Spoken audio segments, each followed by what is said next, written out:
এ যেন প্রকৃতির ভয়ঙ্কর প্রতিশোধ। দাউ দাউ আগুনে জ্বলছে ইসরায়েলের বিস্তীর্ণ অঞ্চল। দখলকৃত জেরুজালেমে ছড়িয়ে পড়েছে ভয়াবহ দাবানল। ফিলিস্তিনিদের জমি দখল করে গড়ে ওঠা এই অবৈধ রাষ্ট্র এখন প্রকৃতির হিসেব নিকেশের মুখে। ইসরায়েলের আকাশ ঢেকে ফেলেছে দাবানলের কালো ধোঁয়া।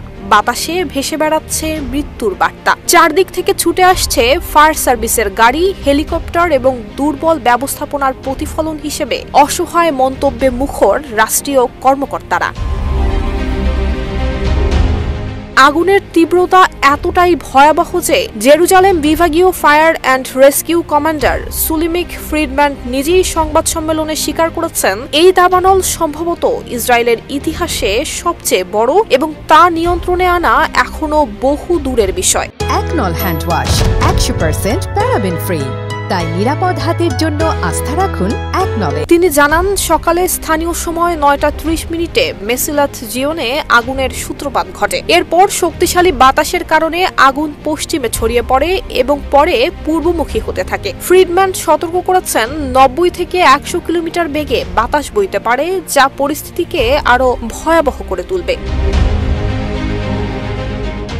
আগুনের ভয়াবহতায় এরই মধ্যে হাজার হাজার মানুষকে নিরাপদ স্থানে সরিয়ে নেওয়া হয়েছে। ধ্বংস হয়েছে শত শত গাছপালা, খামারবাড়ি এবং সরকারি স্থাপনা। প্রশ্ন উঠেছে, এই আগুনের সূত্রপাত কিভাবেই বা এত দ্রুত ছড়িয়ে পড়ল আগুন? সাংবাদিকদের এমন প্রশ্নের জবাবে ফ্রিডম্যান বলেন, আমাদের কোনো ধারণা নেই, সত্যিই কোনো ধারণা নেই। এমন একটি রাষ্ট্র যার গোয়েন্দা ব্যবস্থাকে বিশ্বের অন্যতম শক্তিশালী বলা হয়, তাদের মুখে এ ধরনের অসহায়ত্ব প্রশ্ন তোলে তাদের সক্ষমতা আর সুশাসনের উপর।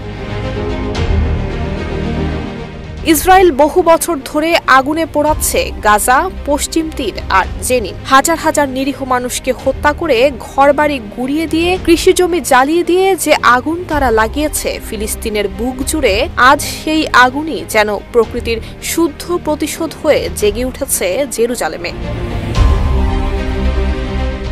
নুসরাত জাহান মেহেক, ঢাকা পোস্ট।